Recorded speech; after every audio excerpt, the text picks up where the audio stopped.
Perceptor. They'll call me Warpath, 'cause I'm gentle.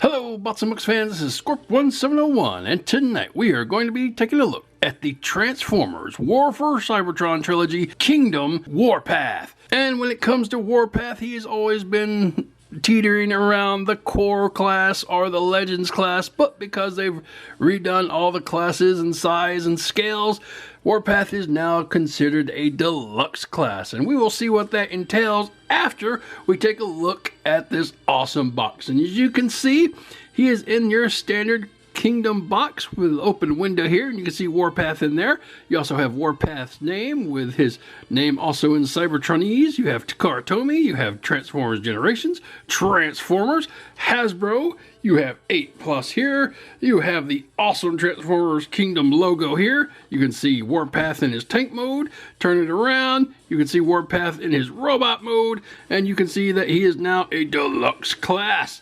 On the top of the box, you have a nice Autobot symbol here. You have the Transformers War for Cybertron Trilogy logo here. You have WFCK6, which is War for Cybertron Kingdom 6. And then you have this awesome little Autobot hang tag. Now, this, I think, was exclusive to the first run of figures because I have not seen this since this first run, and he was part of the first set of Kingdom figures that came out. So I think that was something special. But anyway, continuing on to the box. On this side of the box, you can see the poster-esque series artwork with Megatron and Galvatron and a lot of the Predacons up here. And down here you have Optimus and some of the Maximals and other Autobots and the Golden Disc. And that is pretty cool. And then you have the authentic Transformer logo here, Kingdom logo here. And that will bring us to the bottom of the box. And on the bottom of the box, you just have some credits for the box and a barcode. And finally, on the back of the box, you can see Warpath again in his robot mode, tank mode, and some more credits for the box. And that is pretty much it for the box. No one wants to see Warpath in the box. I know I don't. So let's get him out and boom, bang, see what he can do. And here we have Warpath out of the box. And out of the box, he stands just over 4.5 inches tall. And he comes with a few interesting things. He comes with this cool collector's card. Now, we looked at this before when we reviewed Huffer. He came with an Optimus Prime card. And you can see Optimus Prime there, and he's all glittery. Now, I was under the assumption that when you peeled this off that you got the Optimus Prime in alt mode, but when I peeled it off on the Huffer, you just had another picture of Optimus Prime standing there and it was all holographic. Now, I have also been told that there are different pictures when you pull the sticker off of the card. So, let's see what we got when we pull this one off. Let's zoom in just a little bit to see it real clear and concisely, and then we'll peel it off and see if we get anything different. And we get, oh no, we get dead Optimus Prime in space. That is so sad and depressing. I think I definitely like the other one better where he was just standing there. Or I'd definitely like it if he was in a truck. We're going to put that right back. Okay, no need to see that, kids. All right, going on.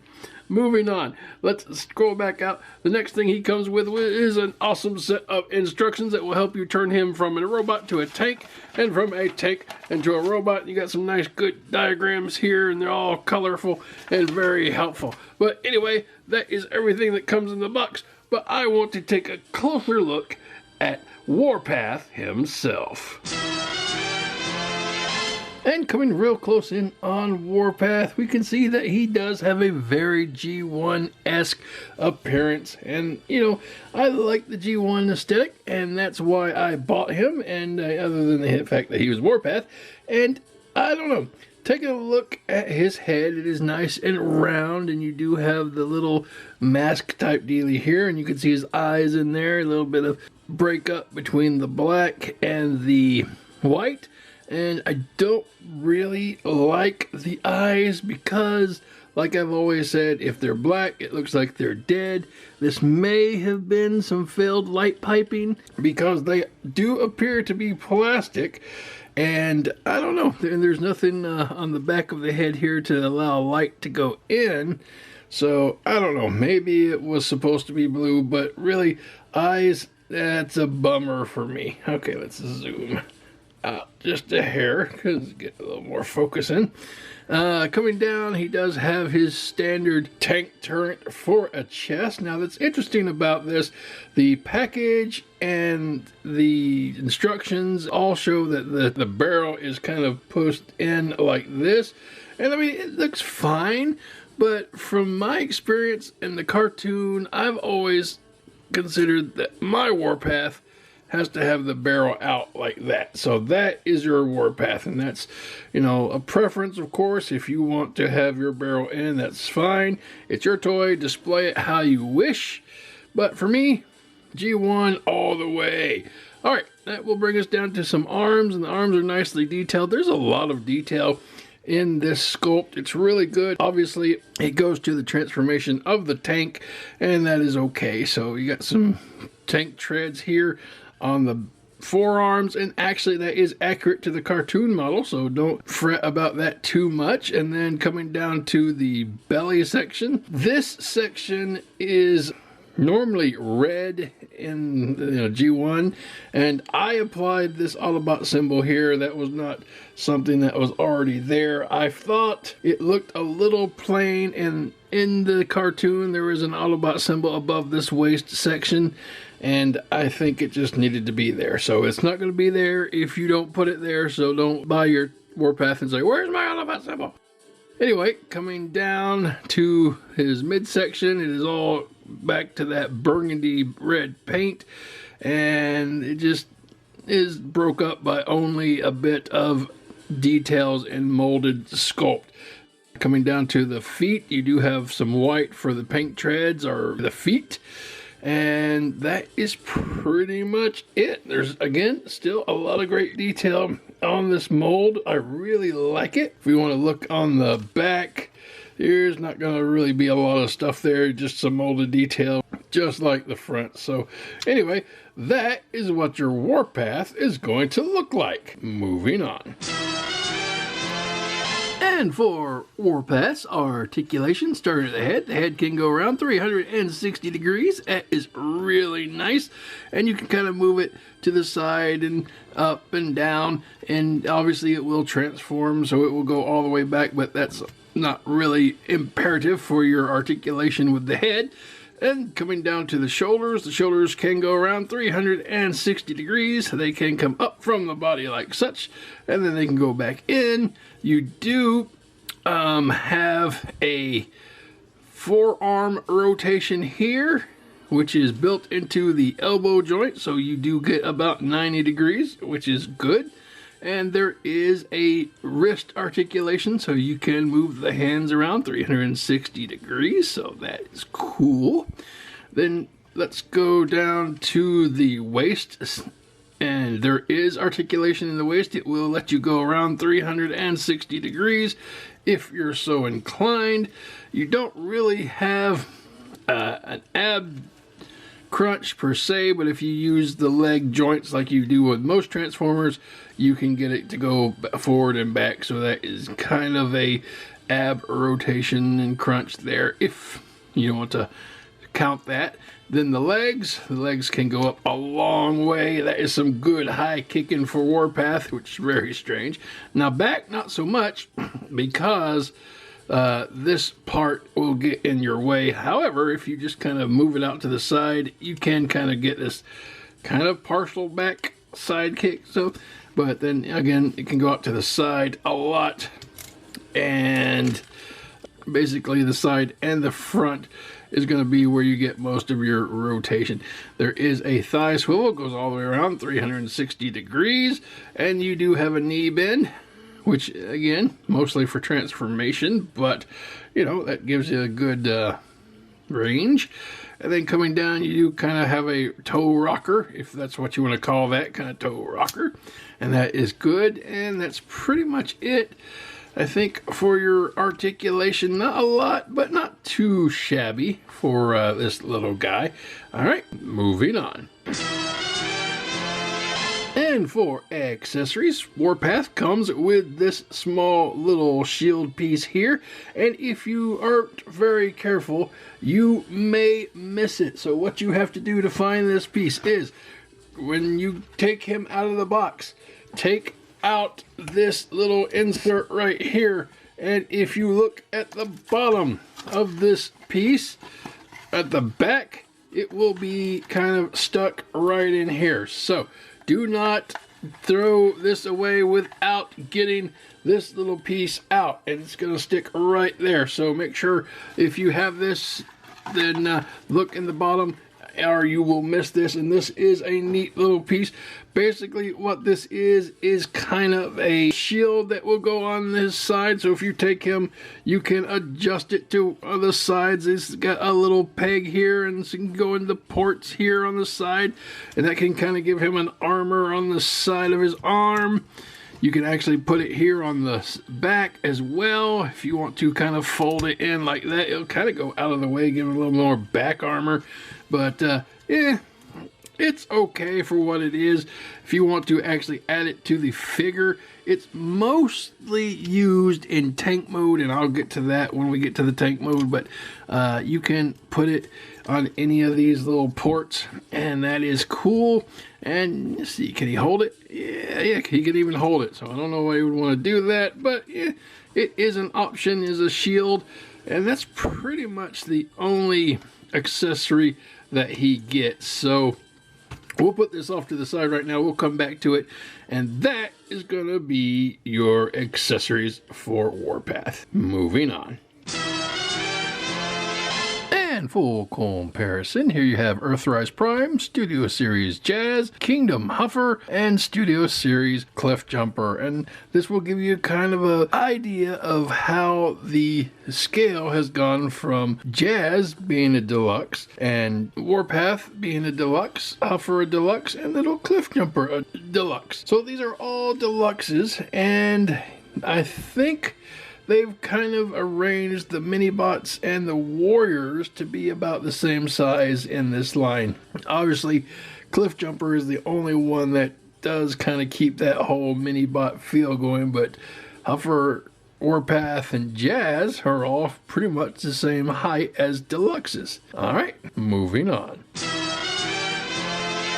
And full transformation. Now, when I do transformations, please understand I don't necessarily go by the instructions. Sometimes it might help, but by the end of the segment, we get where we need to be. Now, this particular one is going to be a bear, but we will make it through, I promise. So, let's see. What do I want to do? Starting off, let's get the arms together. What we'll need to do is unfold this track section right here, and if you can see right here, there are little tabs coming out of the shoulder, and they will house the track.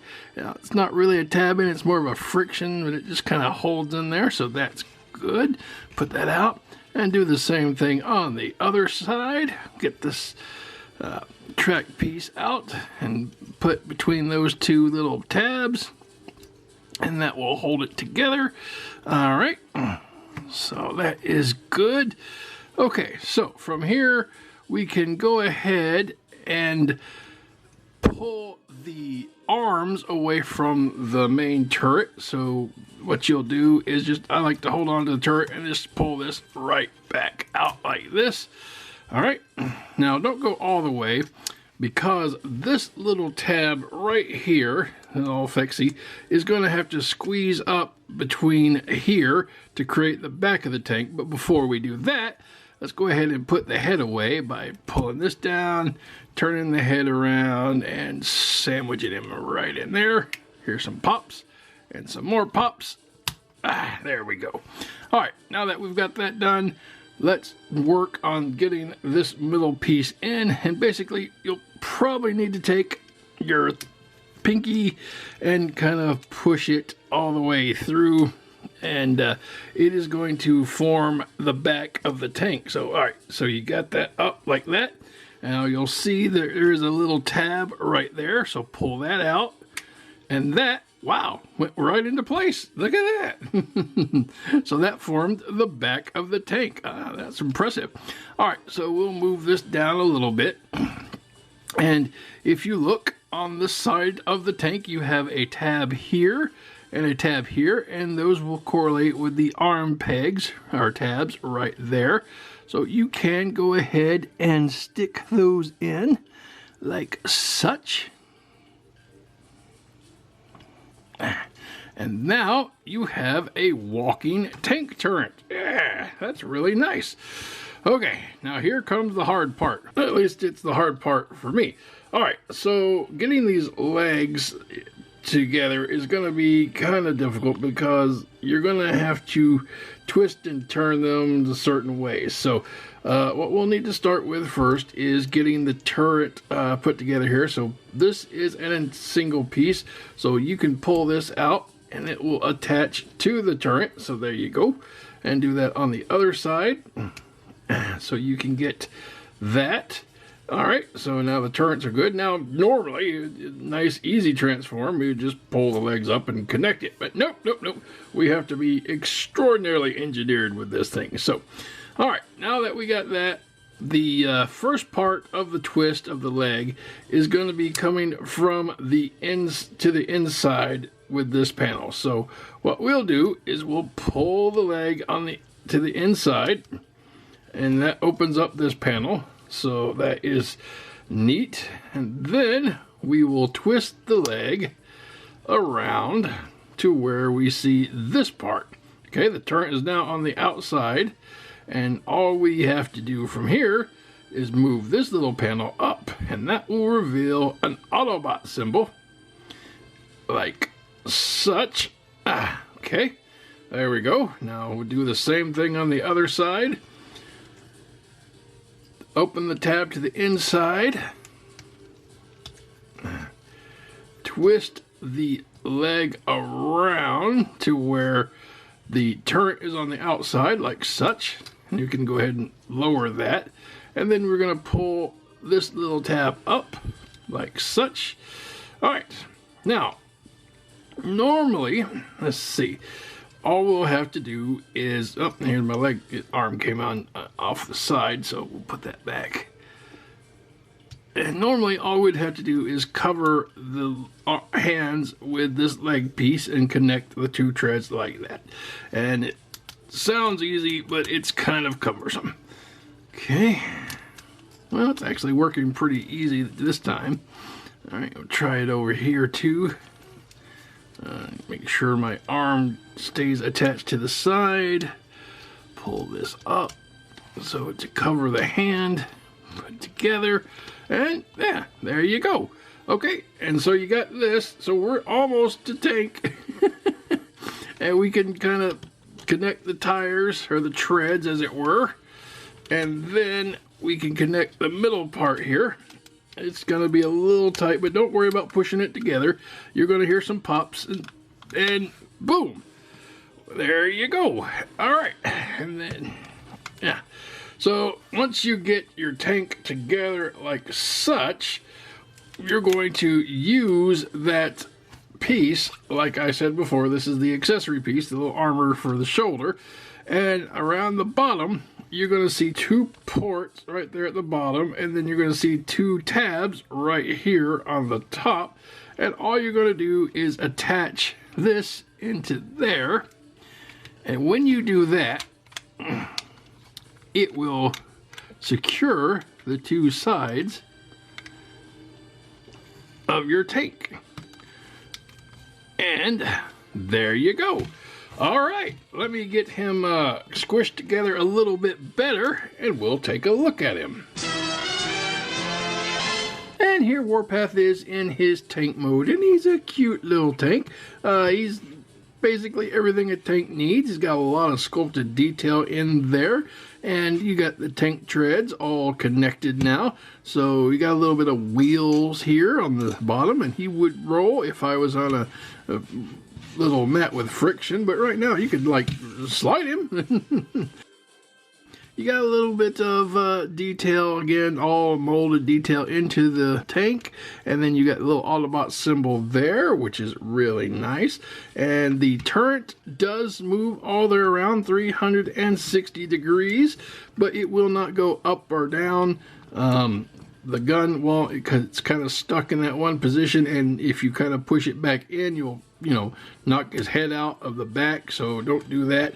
So that's pretty much everything you need to have with a tank. Okay, moving on. And for comparison in tank mode, here he is with Optimus, Jazz, Huffer, and Cliff Jumper. And I don't know, he's kind of little, especially when it comes to Optimus here. Then Jazz, a little better, I think. But truthfully, I think he would be a bigger tank if he was to actual scale. But, it's still supposed to be a mini bot, but he's still larger than Huffer here. And technically a lot higher than Jazz. We can go back to it. And then here he is with Cliff Jumper, and that's a pretty good size. Yeah, that would be how I imagine, cars and tanks. Anybody else want to play that old Atari Combat game? I don't know. Might be just me. All right, and those are going to be your comparisons. Moving on. And this has been the Transformers War for Cybertron Trilogy Kingdom Warpath. I'm happy to finally get a Warpath that looks like Warpath. The last couple didn't do him justice, I think. And this is a very good take on the G1. And with a little bit of adjustments as opposed to what they have him in the package, like with the extended barrel for his chest and the added Autobot symbol for his midsection, I think he's a pretty good figure. Now, I would definitely like the eyes to have been painted blue, so you got a little bit of life in them, but that's not the route they went with us, so something you're going to have to decide if you want to live with. And for the most part, this guy is a good figure. He has a lot of cool articulation. The transform, I think, is a little fiddly, and I could have done with a better, not necessarily better, but maybe easier transform when it comes to those legs, because they gave me fits the first couple times. But anyway, if you practice at it, you'll get good at it, and it will start coming natural to you. If you're looking for this guy, like I said, he was part of the first wave of Kingdom, and I've had him for a while before I got around to reviewing him. So you might find him on the shelf still. He went for like $20, $25 at your Targets, at your Walmart, Sunline. And actually, I think I bought mine at the Kroger. In there for some groceries, and I go down the toy aisle and there he is sticking out of the shelf. So look at different places like pharmacies and grocery stores. You might be surprised what kind of toys they have. Alright guys, that's the video. I hope you enjoyed it, and until next time, keep playing. Another day, another adventure.